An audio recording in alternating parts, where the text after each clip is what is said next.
I'm Alma Langua. Bear with me, folks. I'm still getting over being sick. But that's okay, because this channel is all about being sick. And today we're going to delve into a truly sick topic. Today's show is all about the twisted nightmare that is modern dating. And it helps me with my studies. What are you studying? Weakness. Before the horror show got transferred online, it all began in smoky singles bars. This week's film is the sad story of a compassionate teacher on a downward spiral of self-destruction, trolling singles bars, sleazy one-night stands, drugs, and most horrifying of all, disco. You'll find all this just a little bit sorted. It's the forgotten hit of the 1970s, based on the best-selling novel by Judith Rossner. I'm talking about Looking for Mr. Goodbar, adapted for the screen and directed by Richard Brooks. The film was a commercial success, but has unfortunately been MIA on home video since its VHS and laserdisc release because of legal issues with music rights. WZAZ in Chicago, where disco lives forever. But thanks to the good people at Vinegar Syndrome, Looking for Mr. Goodbar is resurrected on 4K for a new generation. Diane Keaton stars in an outstanding performance as Theresa Dunn, a good Irish Catholic girl, physically scarred and emotionally haunted from suffering from scoliosis as a child. I never did understand what terrible thing I did, to make God so angry. Her dysfunctional family isn't helping, particularly her angry, constantly disapproving father. Despite the fact that Theresa appears to be a sensible young woman who's finishing a college program to be a teacher for deaf children, Dad ignores or scorns Theresa.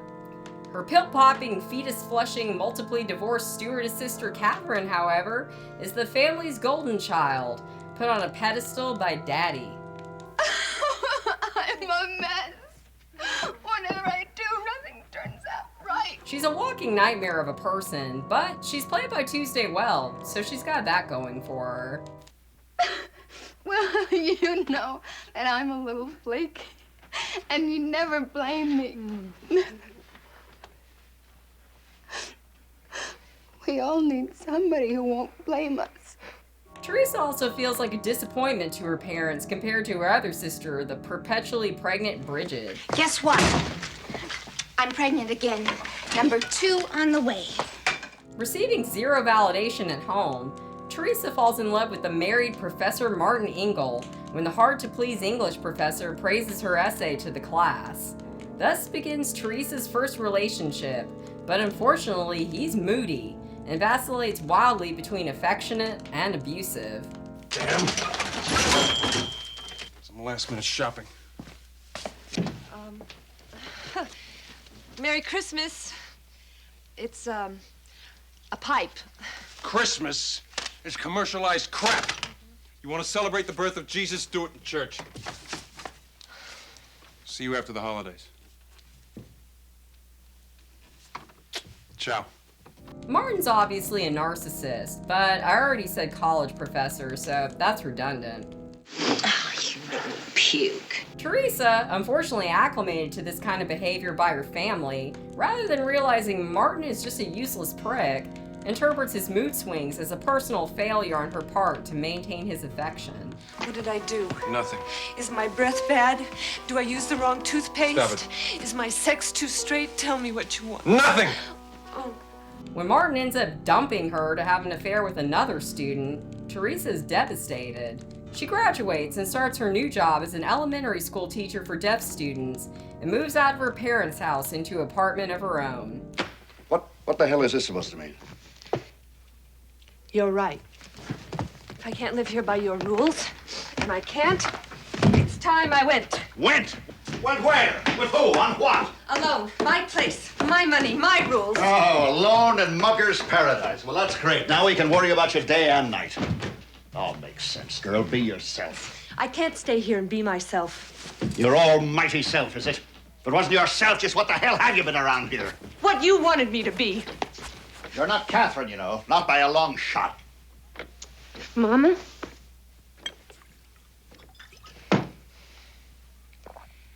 Bye, Papa.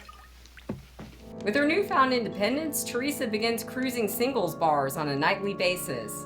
At first, it seems to be a positive, It helps boost her confidence and embrace her sexuality. She even gets the opportunity to tell off that douchebag Martin. By parted lovers it is writ, O darling, thou art still a ship.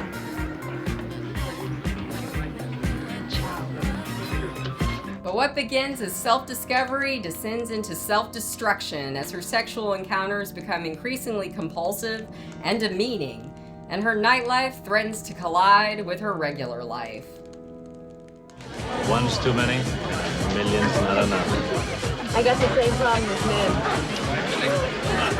I love conflicted characters like Travis Bickle in Taxi Driver and Bobby Dupee in 5 Easy Pieces. And while male conflicted characters are still rare, it's even rarer to have a female character battling inherent contradictions. So the character of Theresa Dunn is very close to my heart. Deep down, Theresa really wants acceptance and unconditional love. She seems to want to get married and have children, but views this as impossible because she perceives herself as defective. Because of her family and experiences, she disconnects from her emotions to survive and is afraid of a genuine emotional connection with anyone. Tony Lopanto. Sonia Katrina Raskolnikov. Well, that's okay. I knew a secretary once named Sonia something, I don't know. She used to cry all the time, even when she was happy. Yeah, I never cry, even when I'm sad. Fatalistic that she'll always be rejected, her one-night stands give her the illusion of control. She achieves a fleeting sense of intimacy without getting too close, and she's in the position to do the rejecting, kicking her standees out before the morning. Several of the disco songs on the soundtrack echo Theresa's fears with their themes of abandonment by a lover. Contrasted with her nightlife, Theresa appears to be her most confident and poised in her role as a teacher, and takes genuine joy in interacting with her students. She shows extra compassion for the neglected Amy, even going to bat to get her the hearing aid she sorely needs. I think she sees some of herself in Amy, and offers the girl the kind of nurture and encouragement that she wished she'd had. Theresa vacillates between growing confidence and self-loathing, which I think is a more realistic portrayal of that psychology. As a teacher, she appears put together and organized, but her unkempt, roach-infested apartment is a sign of a deeply depressed person and a symbol of the disorder that is creeping into her life. She deludes herself into believing she's rejecting her Catholic background, when in reality she's fulfilling her father's false belief that she's no good. And she deludes herself that her nighttime lifestyle means she's independent, when really she's just alone. What have you got now? This place? Look at it. What's here when you come home? Anything that means anything to you? Family, a dog, a cat? Friends? Do you have one woman friend you can talk to? Last election, did you even fucking vote? You've got one thing, me. Oh. That's what you've got. Yeah. And to hold on to me, it's got to be me and only me. Her inner conflicts are also symbolized by the men in her life. Low-level hustler Tony Lopanzo, who's the kind of guy you used to see before they slapped everyone on Ritalin. James, a hopelessly square social worker, and the cherubic-looking Gary. While she finds Tony funny and they have a fulfilling sexual relationship, he's also an unpredictable lowlife whose behavior gets to be more and more erratic and violent. James, who she rejects after he achieves the sought-after approval of her family, despite his nice guy exterior, reveals himself to be manipulatively ingratiating. Really something, you know that? You are really something. How did you manage it? Jesus, you're practically one of the family. Apple of my father's eye, buddies, my mother's son she never had. I wanted to help. Why? Why is it when there's trouble you're always Johnny on the spot? Is that how you get your kicks, feeding off of cripples? You're upset, I understand. You're worried and you're lonely. Alone! I'm alone, not lonely! And more than a little unstable. But I said social worker, so no big surprise. You are really sick. Gary, though he looks like a male model, is, surprise, surprise, also extremely unstable, and to call him confused is an understatement. I'm a pitcher, not a catcher! And don't you ever forget that, yeah? All the men in Theresa's life end up being a threat and displaying stalker tendencies. This is making me feel a lot better about my online dating experiences, which, In one word, ew. Hey, look, underneath these expensive clothes is a real lonely human being. So come on, be nice to me, cunt. You know, Vogue, Cosmo, the layout of Atlanta and now, Belinda and the zebra skins at the Plaza Fountain. You know my stuff. It's been all over. But my mom says I'm cool. No! Well, look at the lady in purple. What truck hit you? You looking for some action? Hey, get your hands off me, babe. Didn't I tell you to trust me? I mean, isn't this a beautiful place?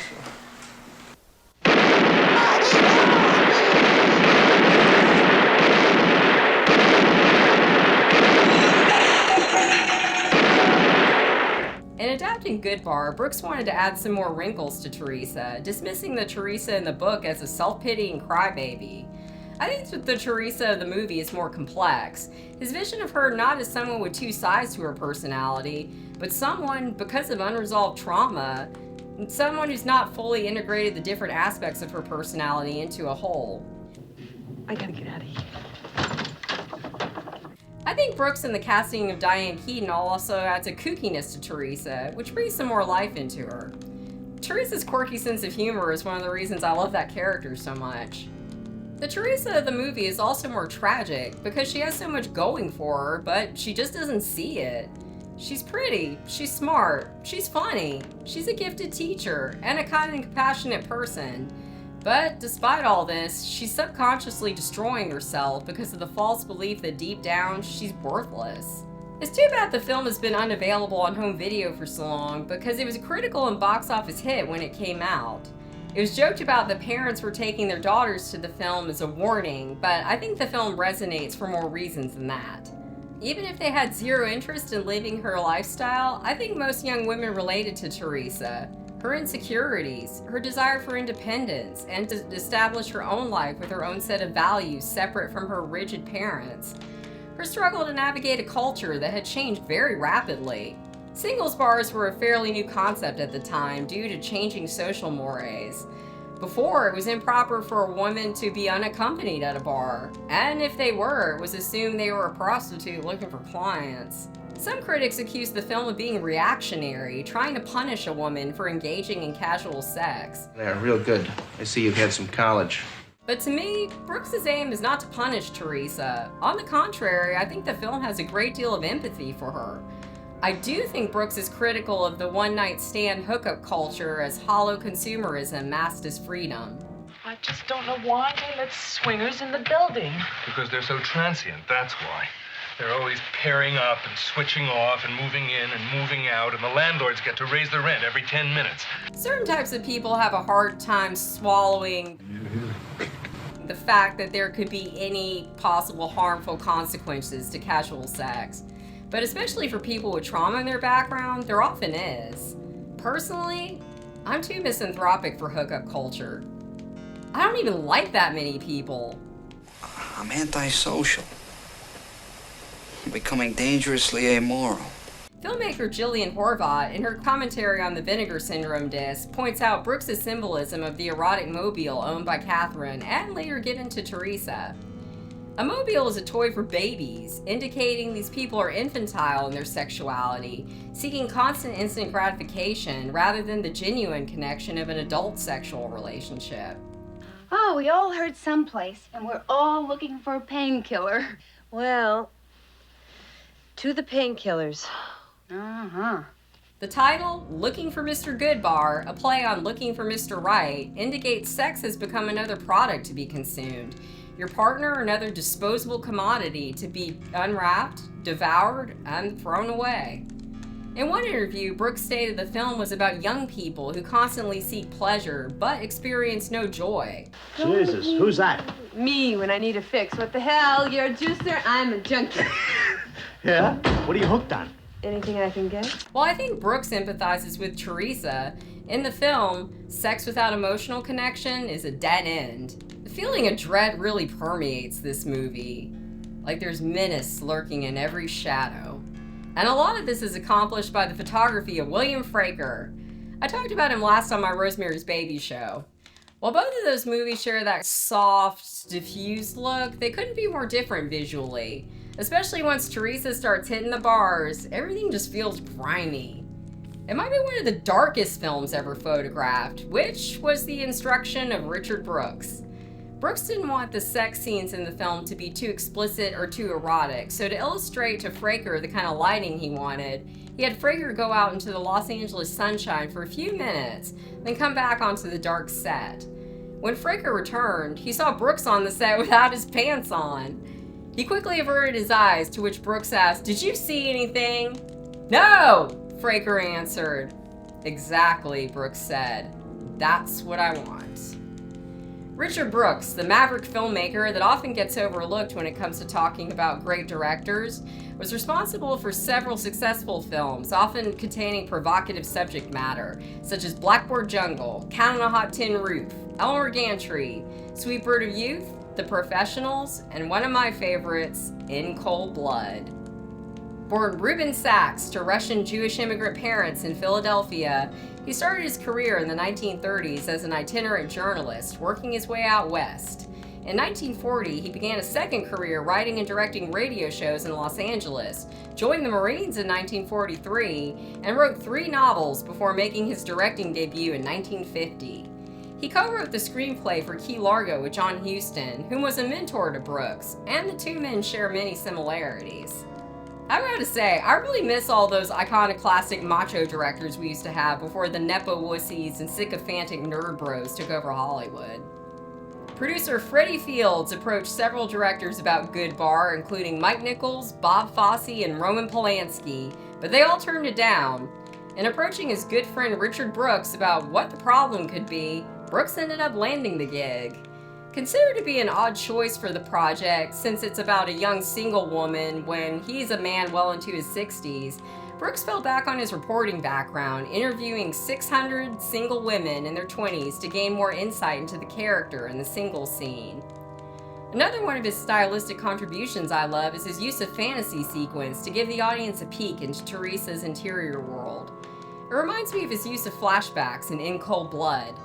Techniques to visualize the inner world of a character used to be common in late 60s and 70s filmmaking, but they seem to have disappeared. I guess we've just got to keep it all surface level from now on. Goodbar also benefits from a talented young cast that was on the brink of stardom. Brooks was adamant that he didn't want to star in the role of Theresa, and dozens of actresses were auditioned, including Brooke Adams, Jessica Harper, Catherine Burns, Kathleen Quinlan, and Jill Clayburgh. But it was Freddie Fields who pushed for Diane Keaton, having been impressed by her performance in Love and Death. For the record, her performance in Goodbar is my favorite performance of hers. Annie Hall was released months before Goodbar, so Keaton ended up becoming a star right before Goodbar ended up hitting the screen. This was also the breakout performance for Richard Gere, who got a lot of critical notice for this role. He was offered several stud, charming hood roles after Goodbar, all of which he turned down.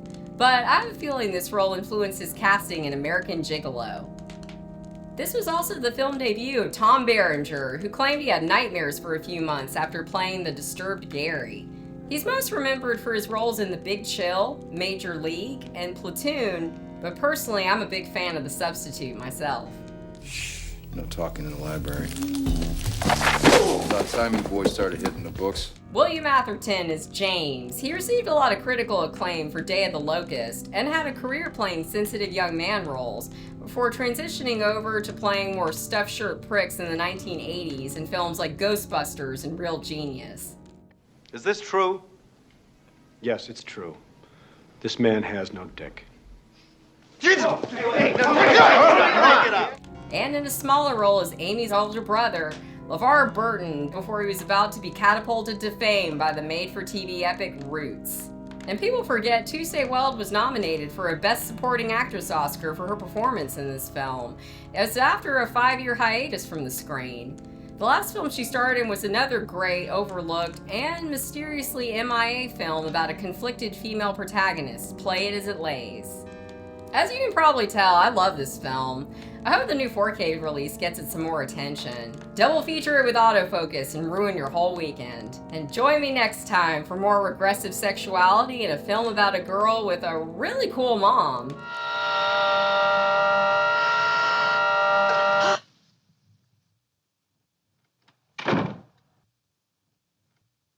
What are you doing?